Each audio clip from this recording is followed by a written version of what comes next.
Hello, YouTubers. It's Angela Logan with Everyday Shenanigans. Thanks for joining me. Yes, I have been bringing you back-to-back videos because you know that's how I do my programs. I just like to bring it to you one after the other because when I get that spurt of energy, I just like to go toe-to-toe. And right now, I want to talk to you about reality TV. I am a reality TV fan. I engage in a lot of reality TV shows over the years. I've watched the Kardashians. I've watched Hoarders. Hoarders is one of my favorite shows. I'm a clean freak, so naturally, watching people nasty homes is like, you know, bedazzling because it's kind of like, what in the world is going on? How do these people live like this? But as I said, I've done it all: The Bachelorette, The Bachelor, uh, excuse me, the Housewives franchise, Housewives ATL, Orange County. I do it all. Housewives of Potomac. I've watched over the years various reality TV shows, and I will say this much: it is a lot of buffoonery. You know, these people bringing the cameras into their lives. Uh, Sometimes they're not portrayed in the best of light. We come to like some, dislike others.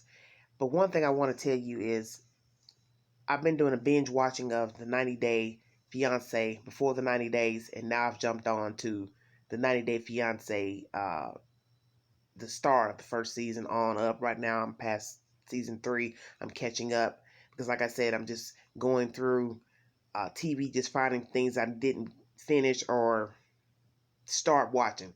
So, right now, 90 Day Fiance is what I want to talk to you all about.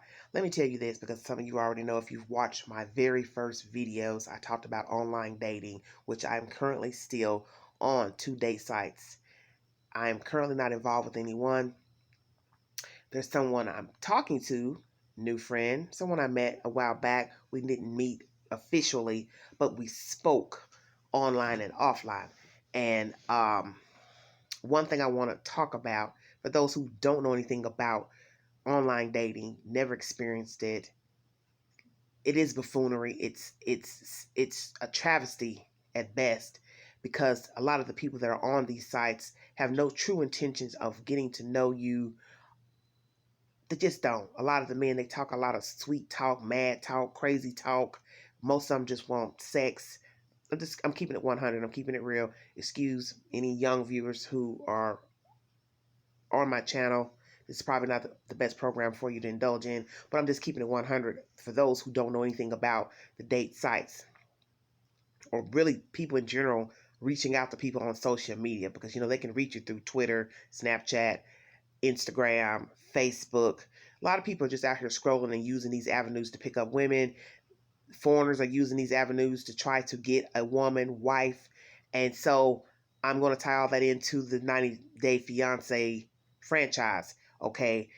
Naturally, me being on the date sites, I get messaged daily by foreign men. I have it on both my profiles, if I'm not mistaken, that I'm not interested in talking to anybody from a foreign country for that very reason, because I already know that the majority of the men that will message me are only trying to get to the States. They're trying to get a wife. I am not trying to sponsor a husband. I've said that so many times when they message me. I'm not trying to sponsor a man, and I'm not.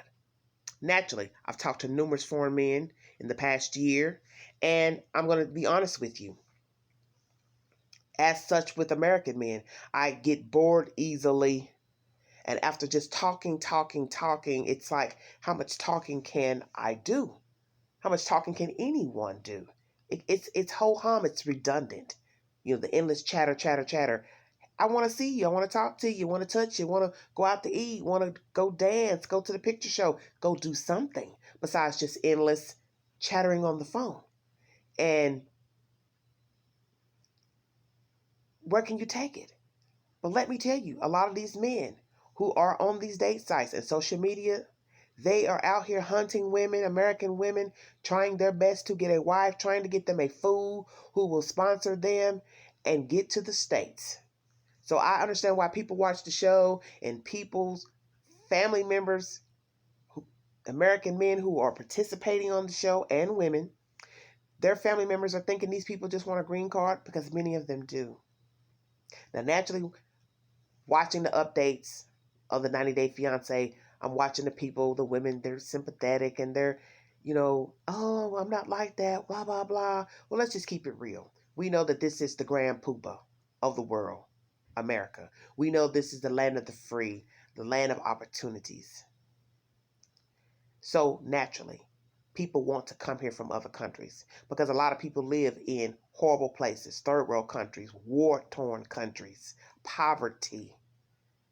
So I too, if I was them, would want a better life, be in a better place. Why wouldn't I? Why wouldn't anyone? So they choose America to try to, set their sights on getting here. So I totally get that. But you don't want to use anyone either. But naturally, you should know you're going to get used. You go out here and solicit someone from a foreign country and you're American, you should know that 9 times out of 10, these people that are messaging you or you're soliciting them for conversation, courtship, whatever, there's that chance that they are not genuine. They're not going to be genuine in their affections and attentions. They may play the role like they're interested in you. And I can just tell you it is a dangerous game to try to take up with somebody from a foreign country. And I'm going to tell you this much. The show follows people around. They follow the cast members around in the States and abroad, the visiting back and forth, whatever. Okay. Now imagine you're doing this on your own. There ain't no cameras following you. You carry your tail over there to Uzbekistan, some crazy place to meet with them, woo, woo, woo, South Africa, whatever. You don't have no guarantee you're going to get your butt back over here. Because let me tell you something. Them people could do anything to you. They know you're coming. Their assumption is that we are rich in this country, and they just don't know that most of us are dirt poor, working class, not even striving or making it to be middle class, just barely eating. But their assumption is that Americans are rich. They got money. Especially if you're a white man. They really assume a white man has money. But little do they know, these white men don't have no money. They're barely living.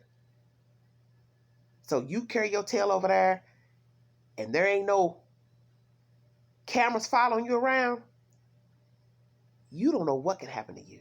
I mean, this is something for everyone to think about that want to participate in online dating and dating people that are living in foreign countries. You don't know these people.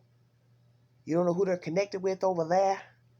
And you go over there, flying over there, getting you a good hotel room, talking to these people. You don't know, one day they might say, come on, let's go take a ride. Let's go rent a car. Because most of them don't never have their own car. If you've noticed that when you watch the show. Never own their own vehicle. You go get an Uber, cab, whatever. They take you somewhere, rob you, get somebody to cut your throat, steal all your belongings, go back to your hotel, clean your hotel room out, wipe it clean, boom, boom, gone. Now what? Now somebody's got to notify the embassy because they haven't heard from you and try to find out where you are, why you haven't contacted anyone, why you haven't called home, said anything about how you doing, woo, woo, woo. I'm telling you, this is a dangerous world where we are in. People get missing every day that go abroad on cruise ships, resorts, school, visiting, traveling, sightseeing, all of that. You hear all these horrible stories of Americans just going abroad, period, and they don't come back. Okay? So now you factor in, you have told somebody your personal business. They know your personal business. They know your name, everything. You're going abroad with ID, all of that, because you got to have, naturally, driver license, passport, money, traveler's checks, whatever, credit card, debit card, and you getting ready to go meet a stranger you don't know anything about. I'm telling you, it's a dangerous thing to do.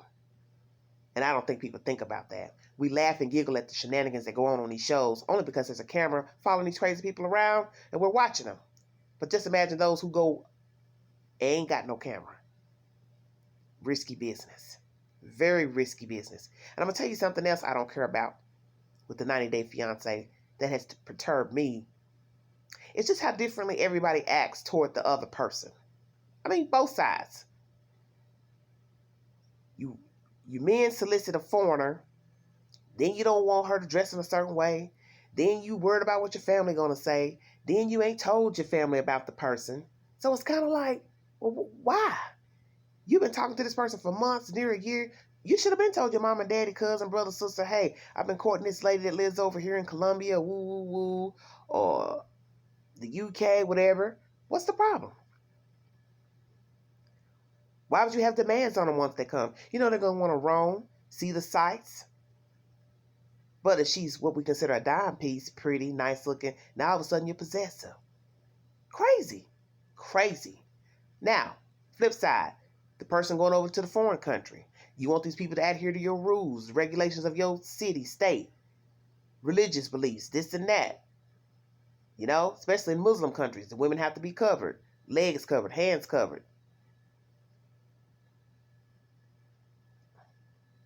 Naturally, you do that, the woman has to comply. She don't want to get her head chopped off.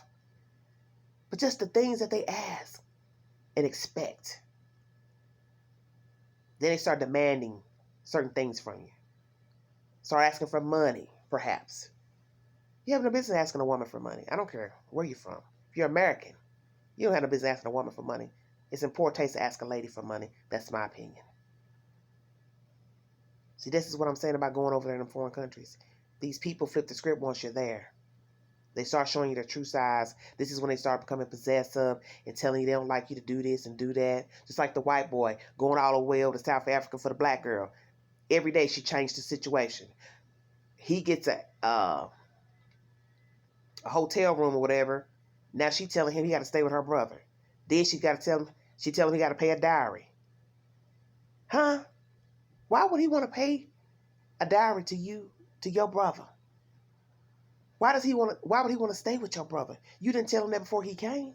And I thought that was wrong and cruel. To expect that of him was foul.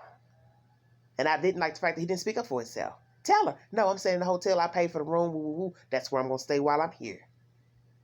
He didn't get a chance to really get to know her because he was too busy meeting her brother, her family, this and that. Then one day the daddy didn't show up. See, craziness.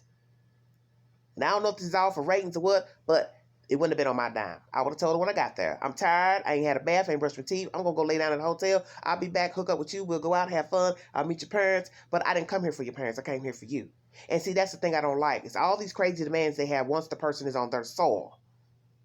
With all this family interjection and this, that, and the other, and going over here and spending extra money for goods and this and that. I've seen it in every episode. It's always some crazy demands. And my thing is, these people need to speak up for themselves. Because let me tell you, if you're already walking around with your tail ducked between your legs over there visiting them and letting them rule you and walk over you there and you're the visitor, what you think they're going to do when you get them over here to America where you live?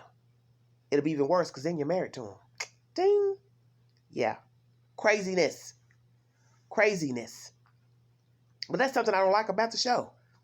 Is they let these foreigners walk over them, talk crazy to them, and then they just act like they're so lonely and desperate for love. And I understand what it's like because I'm a single person, so I know I empathize. But you have got to have control of the situation.